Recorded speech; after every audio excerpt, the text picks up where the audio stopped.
नमस्कार शेतकरी बंधूंनो. खूप दिवसांनी आपल्याशी संवाद साधण्याची संधी मला मिळालेली आहे. अर्थात संधी म्हणण्यापेक्षा मी स्वतः थोडं सध्याची परिस्थिती पाहून, कारण गेल्या वर्षी सुद्धा ऑक्टोबर कटिंगच्या अगोदर बराच काळ पाऊस पडत राहिला. जमिनीतून पाणी वाहत होतं. मुळ्यांच्या वाढीवर त्याचा विपरीत परिणाम झाला. याशिवाय घड सुद्धा गेल्या वर्षी म्हणजे फलधारकता सुद्धा खूप कमी गेल्या वर्षी आढळून आली. या सगळ्या गोष्टीचा विचार करता आपल्याला यावर्षी योग्य असं आणि अचूक असं नियोजन करण्याची आवश्यकता भासणार आहे आणि त्या दृष्टीनं थोडस आपल्याशी संवाद साधण्याचा मी प्रयत्न करणार आहे. आता फलधारकता याचा मूळ आपण विचार करू. काडीला जे डोळे येतात त्या डोळ्यामध्ये घड तयार होण्याची जी प्रक्रिया असते त्याला फलधारकता किंवा ती जी गोष्ट असते त्याला फलधारकता म्हणतात. आणि त्याच्यातून मग ऑक्टोबरला आपण घड काढून घेतो वगैरे ह्या सगळ्या गोष्टी येतात. तर फलधारकता ही निर्माण व्हावी काडीत यासाठी आवश्यक घटक कोणते? कारण सगळं जरी खरं असलं तरी आपल्याला त्यासाठी कोणकोणते आवश्यक घटक आहेत याचा पूर्ण आढावा किंवा थोडीफार तरी माहिती आपल्याला असणं आवश्यक आहे. त्यामध्ये पहिला घटक म्हणजे नैसर्गिक घटकांचा प्रथम आपण विचार करू. नैसर्गिक घटकामध्ये तापमान, सूर्यप्रकाश, हवेतील आर्द्रता, कार्बन डायऑक्साईड वायू, पाणी, जमिनीतील वापसा अवस्था, पोषण द्रव्यांची उपलब्धता. या पोषण द्रव्यामध्ये मग नत्र, स्फुरद, पालाश, कॅल्शियम, मॅग्नेशियम, दस्त, लोह, मॅंगनीज, बोरॉन हे सगळं आलं. पोषण द्रव्याची उपलब्धता. मूळ अवस्था म्हणजे मुळ्याची अवस्था कशी आहे? चांगली आहे, खूपच चांगली आहे किंवा खूप कमी आहे, मुळ्या फार चांगल्या अवस्थेत नाहीत. तर मूळ ही सगळ्यात अत्यंत महत्वाची. द्राक्षवेली असो, डाळिंब असो, पेरू असो, मूळ हा भाग, पिकाचा मूळ हा भाग अत्यंत महत्वाचा भाग आहे. तो जेवढा निरोगी असेल, सुरक्षित असेल, त्याची वाढ चांगली असेल, त्यासाठी जमीन चांगली असावी लागते वाढ चांगली व्हायला. तर ह्या जर सगळ्या गोष्टी अनुकूल असतील तर आपल्याला निश्चितपणे फलधारकता वाढवण्यामध्ये काहीही अडचणी येत नाही. आता ह्यातले घटक आपण बरेचसे घटक बघितले. यामध्ये काही घटक राहिले त्यामध्ये संजीवकांचा उपयोग. संजीवकामध्ये CCC आहे, 6B आहे, युरियासिल आहे. हे सगळं म्हणजे इतर सगळे अशा अनेक घटकांचा उपयोग किंवा अनेक घटकांचा मेळ करून आपण फलधारकता वाढवण्याचा प्रयत्न करतो. आता यामध्ये काही गोष्टी अशा येतात की आपल्याला बाहेरून काही गोष्टींचा उपयोग करावा लागतो. त्यामध्ये CCC आहे, नंतर युरियासिल आहे, नंतर 6B आहे, नंतर सूक्ष्म अन्नद्रव्य आहेत. या सूक्ष्म अन्नद्रव्यामध्ये मायक्रोबिट DF हे खूप अत्यंत चांगलं असं आणि स्वस्त असा वर्षागोचं उत्पादन आहे आणि त्याच्यामुळे फलधारकता खूप चांगल्या पद्धतीने वाढण्यास किंवा जास्त लोह, मॅंगनीज, बोरॉन हे सगळ्यांची उपलब्धता वाढण्यास मदत होते. नंतर फ्रुटफुल आहे. हे एक वेगळ्या पद्धतीचं स्फुरद आणि पालाश यांचं एक कॉम्बिनेशन आहे. यातलं स्फुरद द्राक्षवेली लगेच घेऊ शकतात. तुम्ही आता फ्रुटफुलचा अनुभव तुमचा अनेक वर्षाचा आहे, तुम्ही त्याचा उपयोग करत असणार. तर फ्रुटफुल फलधारकता वाढवतं. नंतर मॅक्झिरिच आहे. मॅक्झिरिच मध्ये कॅल्शियम, फॉस्फरस, बोरॉन. कुठल्याही वनस्पतीच्या दृष्टीने 3 घटक अत्यंत महत्वाचे. एक कॅल्शियम, दुसरा फॉस्फरस, तिसरा बोरॉन. तुम्हाला आता द्राक्षवेलीची सगळ्या किंवा कुठल्याही फळांची असेल, पेरू असेल, हे असेल, सगळ्यांची वाढ चांगल्या पद्धतीने करायची असेल तर मॅक्झिरिच हा अत्यंत आवश्यक असं उत्पादन आहे. याशिवाय मॅक्झिमिनो एक्सेस हे जे सगळी उत्पादनं आहेत त्यांचा तुम्ही योग्य वेळी योग्य पद्धतीने उपयोग केला तर फलधारकता येण्यामध्ये फारशी अडचण भासणार नाही. मी अनेक प्रॉडक्टची तुम्हाला उत्पादनाची नावं सांगितलेली आहेत. त्यामध्ये पुन्हा एक वेळ सांगतो, मायक्रोवीट डीएफ, मॅग्झी रिच मध्ये कॅल्शियम, फॉस्फरस, बोरॉन, आणि याशिवाय त्यामध्ये ह्युमिक ऍसिड आहे, फुलविक ऍसिड वगैरे आहे. फ्रुटफुल यामध्ये स्फुरत चांगल्या स्वरूपातलं आहे. ते द्राक्षवेली सहजरित्या घेऊ शकतात आणि तुलनात्मक दृष्ट्या खूपच स्वस्त आहे. पानं सहजरित्या त्याचं शोषण करू शकतात आणि त्यामुळे काय होतं, फलधारक डोळे तयार करायला खूप चांगली मदत हे आपल्याला करू शकतं. नंतर याच्यामध्ये आता मायक्रोवीट डीएफचं तुम्हाला सांगितलं, यामध्ये जस्त लोह, मॅंगनीज, बोरॉन वगैरे सगळी सूक्ष्म अन्नद्रव्ये आहेत. पुढचं जे उत्पादन आपण हे करणार आहोत त्यामध्ये मॅक्झिमिनो आहे. यामध्ये प्रोटीन आहे. झाड जर सशक्त राहायचं असेल तर झाडाला प्रोटीनची खूप गरज असते. पण ते झाड कुठलंही असो, प्रोटीनमुळं झाडाची रोगप्रतिकारक शक्ती वाढते, काम करण्याची शक्ती वाढते. आपल्याला बघा, माणसाला सुद्धा जास्त प्रोटीनची गरज असते, कार्बोहायड्रेटची नाही. म्हणजे साखर हे सगळं असं खाल्लं तर आपल्यावर उलट वाईट परिणाम होतात. अंडी, मटण किंवा असं सोयाबीन, उडीद, मूग हे खाल्लं तर आपली शक्ती टिकून राहते, उत्साह वाढतो. तसंच द्राक्षवेलीच आहे. प्रोटीन अत्यंत महत्वाचा भाग आहे. मग आपल्याला मॅक्झिमिनो असेल, मॅक्झिमिनो एक्स असेल, तर या उत्पादनामधून तुम्हाला प्रोटीन मिळतं. पण मॅक्झिमिनो एक्स आहे ना, एक्सएस, तर यामध्ये याशिवाय इतर अनेक घटक आहेत. यात खूप जास्त प्रमाणात प्रथिने आहेत. यातली प्रथिनं ती म्हणजे अॅनिमल प्रोटीन्स आहेत, प्लॅन्ट प्रोटीन्स आहेत. याशिवाय कर्बोदक आहेत. हा कर्बोदक झाडाचा अत्यंत महत्वाचा भाग आहे. साखर, कर्बोदक म्हणजे वेगवेगळ्या प्रकारच्या साखर. सायट्रिक ऍसिड हे कर्बोदक आहे. तुम्ही म्हणणार ते गोड कुठं आहे? साखर गोड असते, ते साखरेच्या अगोदरचा भाग आहे. टार्टारिक ऍसिड, चिंच, कर्बोदक आहे. तर ही सगळी कर्बोदक सुद्धा खूप महत्वाची आहेत. आणि या कर्बोदकाच्या निर्मितीसाठी तुम्हाला पान सशक्त ठेवावं लागतं. आणि हे पान जे आहे, या पानाला सूर्यप्रकाश मिळावा लागतो पुरेसा. योग्य मात्रेमध्ये नत्र मिळावं लागतं, योग्य मात्रेमध्ये स्फुरद मिळावं लागतं, योग्य मात्रेमध्ये पालाश. ह्या सगळे नत्र, स्फुरद, पालाश, कॅल्शियम, मॅग्नेशियम. कॅल्शियम अत्यंत आवश्यक आहे. आपल्याला असं वाटतं की फक्त ऑक्टोबर कटिंग नंतर कॅल्शियम असलं की बाद झालं. एक ध्यानात ठेवा, मी प्रत्येक वेळेला सांगतो, calcium is a trucker of all minerals. सगळ्या पोषण द्रव्यांना कामाला लावणारा कॅल्शियम आहे. आणि तेच नसेल तर पोषण द्रव्ये योग्य पद्धतीनं काम करू शकत नाहीत. हे काम जर तुम्हाला द्राक्षवेलीमध्ये चांगलं घडवून आणायचं असेल तर कॅल्शियम. मग कॅल्शियमसाठी मॅग्झी रिच. तर असं तुम्हाला वाटलं असेल मॅग्झी रिच का? मग त्यामध्ये कॅल्शियम आहे, फॉस्फरस आहे, बोरॉन आहे. फलधारकतेसाठी आवश्यक असणारे सगळे घटक आहेत. याशिवाय त्याच्यामध्ये ह्युमिक ऍसिड आहे, फुलविक ऍसिड आहे, इतर असे अनेक घटक आहेत. तर यांचा तुम्ही संतुलित मात्रेमध्ये योग्य वेळी योग्य मात्रेमध्ये उपयोग करणं आवश्यक आहे. S18 आणि मॅक्झिमिनोपास हे सुद्धा महत्वाची अशी उत्पादनं आहेत. त्यांचा तुम्ही योग्य वेळी योग्य मात्रेमध्ये अचूक पद्धतीने उपयोग केल्यास फलधारकता येण्यामध्ये फारशी अडचण भासणार नाही. सध्या बरेच दिवस झाले, पुन्हा एक वेळ आपण आपल्या आता सध्याच्या परिस्थितीचा विचार करू. सध्या बरेच दिवस झाले ढगाळ वातावरण आहे.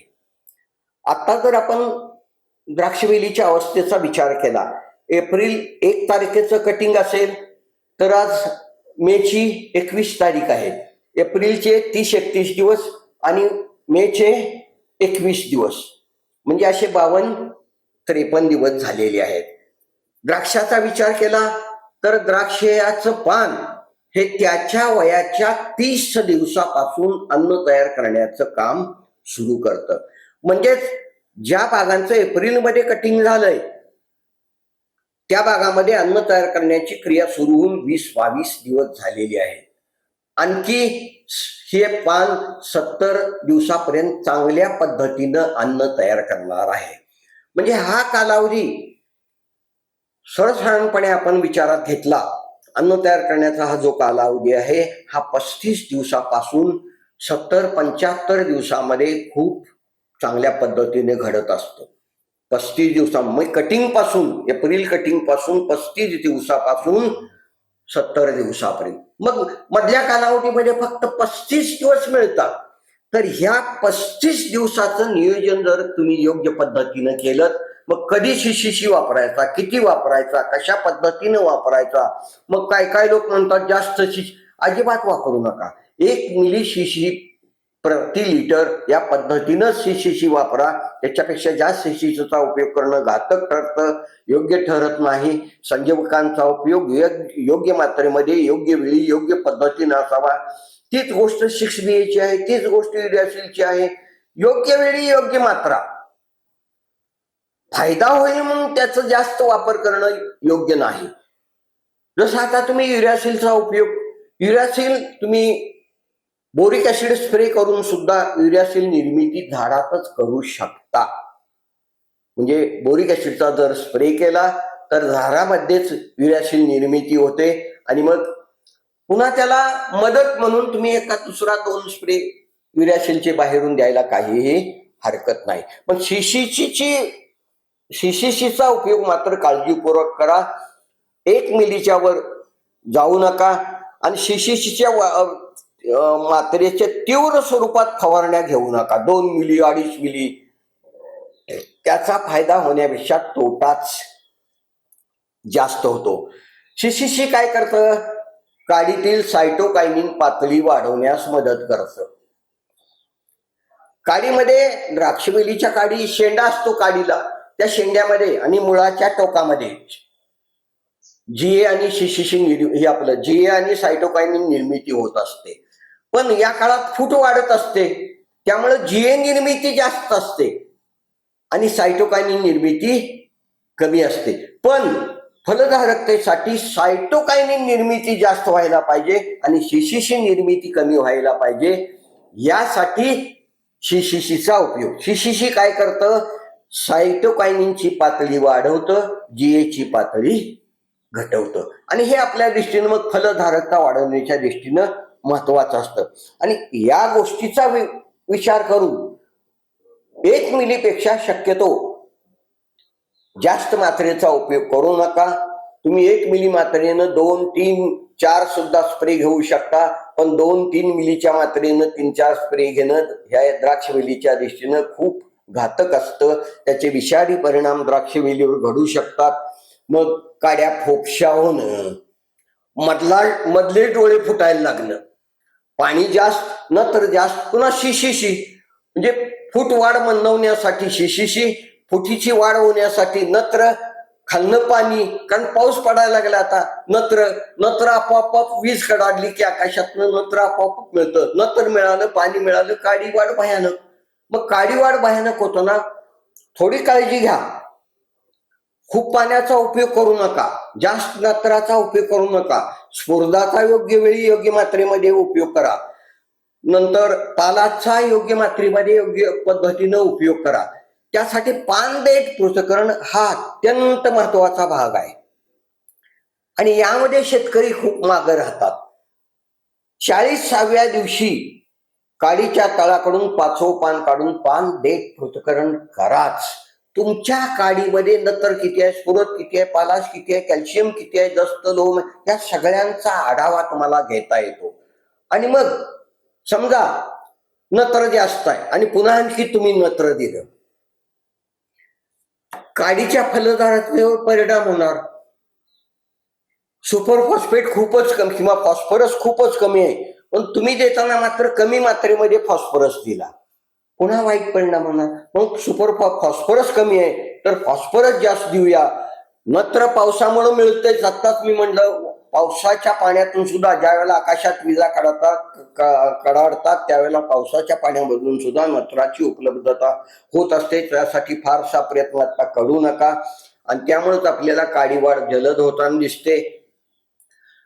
तर शिशीशी वापरा, पण मी सांगितलं कमी मात्रेमध्ये. जास्त मात्रेमध्ये वापरलं की काडीची वाढ खूप काडीच्या वाढीवर खूप विपरीत परिणाम होतो आणि मग मधले आलेले डोळे फुटायला लागतात. इथं आता मधले आलेले डोळे फुटण्यासाठी नत्र म्हणजे जास्त नत्र, जास्त वाढ, हे जास्त पाणी, ह्या सगळ्या गोष्टी आणि वापरलेला सीसीसी हे घटक कारणीभूत ठरतात. आणि मग आपल्याला बघतोय काडीच्या आदले मधले डोळे फुटताना दिसतात. याला आपणच जबाबदार असतो. ज्यादा नत्र दिलं, ज्यादा सीसीसीचा उपयोग केला, ज्यादा पाणी दिलं तर यावर नियंत्रण ठेवा. त्यांचा अचूक पद्धतीने आवश्यक तेवढाच उपयोग करा म्हणजे फलधारकता टिकून राहील. हव्यासा पोटी, कारण कंपन्या अनेक आहेत आता, प्रत्येक कंपनीचे प्रतिनिधी येतात, काय पाहिजे ते सांगतात. सीसीसी तर खूप वर्षापासून मार्केटमध्ये आहे, आजच आहे असं काही समजू नका. खूप वर्षापासून, मी अगदी लहान असल्यापासून सीसीसी मार्केटमध्ये आहे. आज सुद्धा ते द्राक्ष शेतीमध्ये खूप चांगलं काम करत आहे. परंतु तुम्ही, ते हत्यार चांगलं आहे, पण त्या हत्याराचा तुम्ही योग्य पद्धतीने, योग्य वेळी, अचूक पद्धतीने उपयोग केला तर त्या हत्याराचा खूप फायदा होतो. तुम्ही जर त्याचा योग्य पद्धतीने उपयोग केला नाही तर त्याचे निश्चितपणे तुम्हाला तोटे भोगावे लागतात. तर हे सगळं आता या परिस्थितीमध्ये, म्हणजे समजा फुटीला 7-8 पानं आलेत, सध्या वेगवेगळ्या अवस्थेमध्ये बाग आहेत. काही फुटण्याच्या अवस्थेमध्ये आहेत, काही 5-6 पानामध्ये अवस्थेमध्ये आहेत, काही सपकेंचा शेंडा मारलेला आहे पहिला, काही सपकेंचा दुसरा शेंडा मारलाय, काही मध्ये सरळ काडी आहे, सरळ काडीमध्ये 12-15 पानं तयार झालेली आहेत. अशा वेगवेगळ्या अवस्थेमध्ये असणाऱ्या बागा आहेत. आता सगळ्या बागासाठी आपल्याला एवढंच म्हणता येईल की तुमच्या अवस्थेमध्ये बाबा तुम्हाला 6BA कधी द्यायचा आहे, सीसीसी कधी द्यायचा आहे, युरियासिल कधी द्यायचा आहे, नत्र कधी द्यायचा आहे, स्फुरद कधी द्यायचं, हे सगळं तुम्ही तुमच्या मनामध्ये नियोजन ठरवलं पाहिजे. नत्राची गरज ही फक्त 50 दिवसापर्यंत असते, तिथून पुढे नत्र द्यायचं नाही, जास्त नत्र. स्फुरदाची गरज पहिल्या प्रथम कमी, मधल्या कालावधीमध्ये खूपच जास्त, शेवटच्या कालावधीमध्ये कमी. पालाश सुरुवातीला कमी, पुन्हा मधल्या कालावधीत थोडं जास्त, शेवटच्या कालावधीमध्ये खूपच जास्त.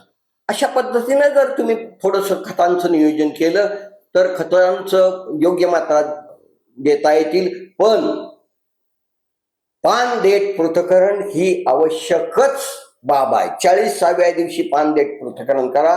त्यातलं नत्र, स्फुरद, पालाश, कॅल्शियम, मॅग्नेशियम, जस्त, लोह यांची काय अवस्था आहे पहा आणि मग पुढल्या कामाचं नियोजन करा. आपलं सगळं आता अंधानुकरण, आंधळेपणानं काम सुरू आहे. मग ऑक्टोबरला समस्या दिसतात.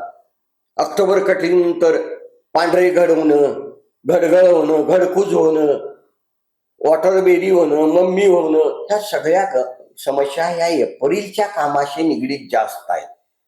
एप्रिलमध्ये तुमचं काम जेवढं अचूक आणि चांगल्या पद्धतीनं होईल तेवढे तुम्हाला ऑक्टोबरला चांगले घड आणि चांगल्या गुणवत्तेचा माल आणि चांगली उत्पादकता मिळेल. आणि म्हणून यावेळच्या कामाकडे खूप लक्ष द्या. यावेळचं काम कसं अचूक पद्धतीनं पार पाडता येईल हे ध्यानात घ्या. तर मी बऱ्याचशा गोष्टीचा तुमच्या समोर उहापोह केलेला आहे. लिओसिनच्या उपयोगाविषयी मी तुम्हाला सांगितलं, जास्त उपयोग करू नका, 1 मिलीच्या वर जाऊ नका, 3-4 स्प्रे घेऊ शकताय. 2 मिलीनं 3 मिलीनं 3-4 स्प्रे घेणं घातक ठरतं. पाण्याचा मर्यादित वापर करा, नत्र खतांचा मर्यादित वापर करा. ह्या सगळ्या गोष्टी जर तुम्ही केल्यात, स्फुरदाचा व्यवस्थितपणे वापर करा. मग खताच्या बाबतीत मी तुम्हाला असेल, पाण्याचं योग्य नियोजन करा. आता पाऊस पडतोय, पाणी घेऊ नका. पाऊस पडला की आणखी एक महत्वाची गोष्ट कोणती घडत असेल तर मूळ परिसरातील स्फुरद, कॅल्शियम, जस्त, लोह, मॅंगनीज यांच्या उपलब्धतेमध्ये अडचणी निर्माण होतात. कारण कॅल्शियम जड आहे, लगेच वाहून जातं पाऊस पडला. स्फुरद जड नसलं तर त्याची वहन क्षमता खूप कमी आहे. पाण्यामुळे ते जर एक वेळ रुडझोन कक्षेच्या बाहेर गेलं तर पुन्हा त्याची अडचण. जस्त, लोह, मॅंगनीज वगैरे यांचा विचार केला, आपल्या जमिनी अल्कली आहेत, याशिवाय चुनखडीयुक्त वगैरे सगळे अशा आहेत. आपल्या जमिनीचा सामू 7च्या पुढं आहे. मग अशा जमिनीमध्ये जस्त, लोह, मॅंगनीज यांचं स्थिरीकरण लवकर होतं. आणि मग आपण बघतोय बघा, सपकेंचा पहिला शेंडा मारला की दुसरी सपकेंची फूट पिवळी येते. तर सपकेंचा शेंडा पहिल्या मारतानाच काळजी घ्या. पानावर चांगलं मायक्रोबीट 2-3 स्प्रे घ्या, म्हणजे पुढच्या पानांना आणि पुन्हा सपकेन फुटून यायला लागली की पुन्हा मायक्रोबीट व्यवस्थितपणे मारा, म्हणजे मग त्या पानं पिवळी पडणार नाहीत. नाहीतर मग ती पानं आत्ताच्या परिस्थितीमध्ये हे जास्त घडून येतं, कारण जमिनीतलं उपलब्ध नत्र हे जस्त स्फुरत पाला जस्त लोह मॅंगनीज वगैरे जे असतं याचं स्थिरीकरण होतं आणि त्यामुळे त्याची उपलब्धता खूप कमी होते. आणि अशी उपलब्धता कमी झाली की मग त्या फुटी पिवळ्या पडतात. या सर्व घटकांचा समन्वय तुम्ही साधला पाहिजे. म्हणजे विरळणी, काडीची विरळणी. दाट ठेवू नका, एका जागी एकच काडी ठेवा, अंतरानुसार काड्या ठेवा. स्क्वेअर फुटाला शक्यतो एकच काडी ठेवण्याचा प्रयत्न करा. बेदाण्यासाठी 1-1.5 काडी चालेल. टेबल ग्रेपसाठी एकच काडी शक्यतो ठेवा. काळ्या व्हरायटीसाठी, रंगीत द्राक्षासाठी एवढ्या याच्यापेक्षा थोड्या कमी काड्या ठेवल्या तर चालतील. या काड्यांच्या वाढीवर लक्ष ठेवा. योग्य वेळी काडीचा शेंडा मारा, योग्य वेळी विरळणी करा. उभ्या वाढणाऱ्या फुटी ठेवा, आडव्या आणि खाली वाढणाऱ्या फुटी शक्यतो ठेवू नका. काडीच्या तळाकडील पानं योग्य वेळी काढा. योग्य पद्धतीने बुरशीनाशकांचा उपयोग करा. ह्या सगळ्या गोष्टी जर तुम्ही व्यवस्थितपणे करत राहिलात तर निश्चितपणे फलदारकता वाढण्यामध्ये काहीही अडचण भासणार नाही. बऱ्याचशा लोकांना आता शंका आहे की ढगाळ वातावरण बरेच दिवस झालं आहे, तर मग ह्यामुळं कशी फलदारकता मिळणार. तर एक फलधारकतेविषयी असं आहे, मी सांगितलं फलधारकतेच्या बाबतीत महत्वाच्या गोष्टीमध्ये सूर्यप्रकाश आहे, तापमान आहे, पाणी आहे, आर्द्रता आहे, काड्याची विरळणी आहे, काड्यांची संख्या आहे, प्रति स्क्वेअर फूट किती काड्या आहेत हे आहे. पानं चांगली पाहिजेत, पानाची कार्यक्षमता चांगली पाहिजे, मुळ्या चांगल्या पाहिजेत, खतांचा योग्य पद्धतीने उपयोग करायला पाहिजे. 6-BA युरिया सील्स ह्या संजीवकांचा योग्य पद्धतीने योग्य मात्रेमध्ये उपयोग करायला पाहिजे. पानदेठ पृथक्करण योग्य वेळी करायला पाहिजे. तुम्ही जर पानदेठ पृथक्करण योग्य वेळी केलं तर तुम्हाला कुठली कमतरता आहे हे जाणवतं, कुठलं जास्त आहे हे जाणवतं आणि त्या पद्धतीने खतांची पूर्तता करता येते. आणि मग हे जर तुम्ही केलं नाही आंधळेपणानं, चला काय होतंय आज 2 पुती DAP टाकूया की हे करू, असं जर केलं तर तुमचंच नुकसान होतंय. त्या खतांचा उपयोग होत नाही. खताच्या किमती बघा आणि किमतीचा खताचा विचार करून तुम्ही इकडं कामाचं नियोजन करा. आणि शिवाय त्याचा जमिनीवर दुष्परिणाम होतो, द्राक्षाच्या फलदारतेवर दुष्परिणाम होतो. हे सगळे घटक ध्यानात घेऊन तुम्ही अचूक पद्धतीने याचं नियोजन केलं पाहिजे, म्हणजे आपल्याला फलधारकता मिळण्यामध्ये काहीही अडचणी येत नाहीत. आता आबाळ फिरतंय, ठीक आहे, फिरू द्या. एक गोष्ट महत्वाची असते, पांढरं आबाळ जर फिरत असेल आणि त्याच्यामधून पाझर बाहेर येणारा सूर्यप्रकाश थोडासा असेल तरी सुद्धा द्राक्षवेलींना तो पुरेसा असतो. तापमान आता चांगलंच आहे.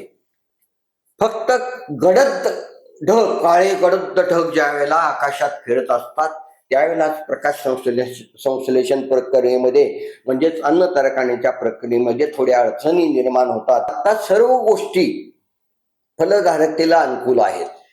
काड्या चांगल्या आहेत, काड्यांची संख्या मर्यादित आहे, पानं चांगली आहेत, पोषण द्रव्यांचा योग्य वापर केलेला आहे, नत्र स्फुरद, पालाश, कॅल्शियम, मॅग्नेशियम, जस्त लोह, मॅंगनीज या सगळ्यांचा व्यवस्थितपणे उपयोग केलेला आहे.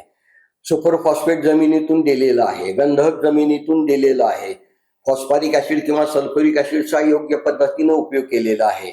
मॅक्झिरिच, फ्रुटफुल, मॅक्झिमिनोफॉस, मॅक्झिमिनो एक्सेस या सगळ्यांचा जर तुम्ही व्यवस्थितपणे उपयोग केला असेल, मायक्रोबीट आहे, ही सगळी जर उत्पादनं तुम्ही अचूक वेळेला अचूक पद्धतीने वापरली असतील तर निश्चितपणे फलधारकता मिळण्यामध्ये फारशा अडचणी उद्भवणार नाहीत. फलधारकता अशा परिस्थितीमध्ये चांगली मिळून जाईल. आणि मग समजा अगदी खूपच ढग यायला लागले, हे झालेत, तर अशा वेळेला कर्बोदक स्प्रे करणं फायदेशीर ठरतं. आता कर्बोदक म्हणजे साखर वेगवेगळ्या प्रकारच्या, त्यामध्ये ग्लुकोज आहे, उसाची साखर आहे, सायट्रिक ऍसिड आहे, हे सगळं तुम्ही असं स्प्रे करू शकता. सायट्रिक ऍसिड तर 2 ग्रॅम पर्यंत चालतं. गुळ असेल तर 2-2.5 ग्रॅम पर्यंत चालू शकतो. साखर असेल तरी सुद्धा 2-2.5-3 ग्रॅम पर्यंत स्प्रे करू शकता. म्हणजे पानं ह्या दिवसात साखरच तयार करतात. पण त्यांनी जर साखर कमी तयार केली असेल तर आपण ती बाहेरून पुरवठा केली की पानातील साखरेचा साठा वाढतो. साखरेचा साठा वाढला की त्यातली बरीचशी साखर ही फलधारकता वाढवण्यासाठी उपयोगी पडते. थोडीफार साखर मुळ्याची वाढ करण्यासाठी उपयोगात ठरते. आणि मग सगळ्याच गोष्टीचा समन्वय जमून येऊन काड्या निरोगी राहतात. पानांची चांगली वाढ मिळते, काड्यांची चांगली वाढ मिळते, फलधारकता चांगली मिळते, रोगप्रतिकारक क्षमता वेलीची वाढते. हे सगळं घटक योग्य पद्धतीनं जमून येतात. आणि म्हणून तुमचं काम तुम्ही योग्य पद्धतीने करत राहा. मी अनेक महत्वाच्या गोष्टी थोडक्यात तुम्हाला सांगितलेल्या आहेत. या सगळ्या गोष्टींचा तुम्ही व्यवस्थितपणे अवलंब जर तुमच्या द्राक्ष बागेमध्ये केलात तर फलधारकतेमध्ये फार मोठ्या अडचणी उद्भवतील. हे तसं काही शक्यच नाही. कारण आता मी बोलतोय, आज तारीख 21 आहे, तर सकाळचे 10-10:30-11 वाजलेत. मी बाहेर पाहतोय अगदी काय अंधार नाही. थोडाफार सूर्यप्रकाश त्या ढगाच्या याच्यातून पाझरून खाली येतोय. आणि एवढा सूर्यप्रकाश आपल्या द्राक्षवेलीची फलधारकता टिकवून ठेवण्याला उपयोगी आहे. समजा मग प्रकाश संश्लेषण अशा पद्धतीमध्ये कमी झालं, म्हणजे अन्न तयार कमी होईल, मग इथंच तुम्ही कर्बोदक द्या. कर्बोदक म्हणजे साखर वेगवेगळ्या प्रकारच्या, ऊसाची साखर, ग्लुकोज, गूळ, सायट्रिक ऍसिड यांचा इथं तुम्ही उपयोग करायला हरकत नाही.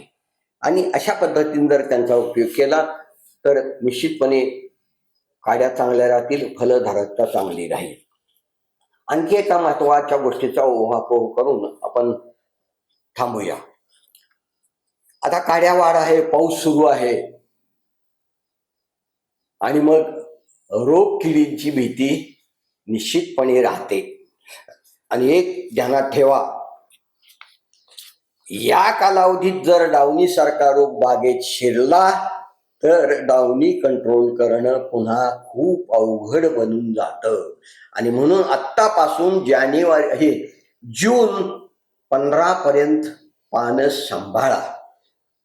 डावणीसाठी आंतरप्रवाही बुरशीनाशकांचा उपयोग करायचा. कर्जट असेल, मेलडीड्यू असेल, ॲक्रोबॅट असेल, या आंतरप्रवाही बुरशीनाशकांचा उपयोग तुम्ही अवश्य करा. आंतरप्रवाही बुरशीनाशकांचा उपयोग करताना त्याची मात्रा ध्यानात घ्या. कर्जट एकरी 1 किलो आहे. तुम्ही एकरच्या ह्याच्यात ते मारा. तुम्हाला पाणी किती लागतं याच्या ह्याच्यात मारू नका. 100 लिटर पाणी एकरी मला लागतंय, मग 3 लिटर प्रति लिटर 3 ग्रॅम 300 ग्रॅम असं वापरू नका. ही योग्य पद्धत नाही.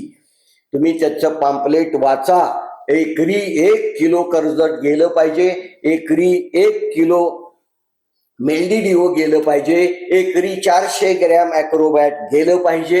हे सगळं असं नियोजन करून मग अर्धा एकर आहे, एकरला 1 किलो मेलडीडीओ, अर्धा एकरला 500 ग्रॅम, पाव एकरला 250 ग्रॅम.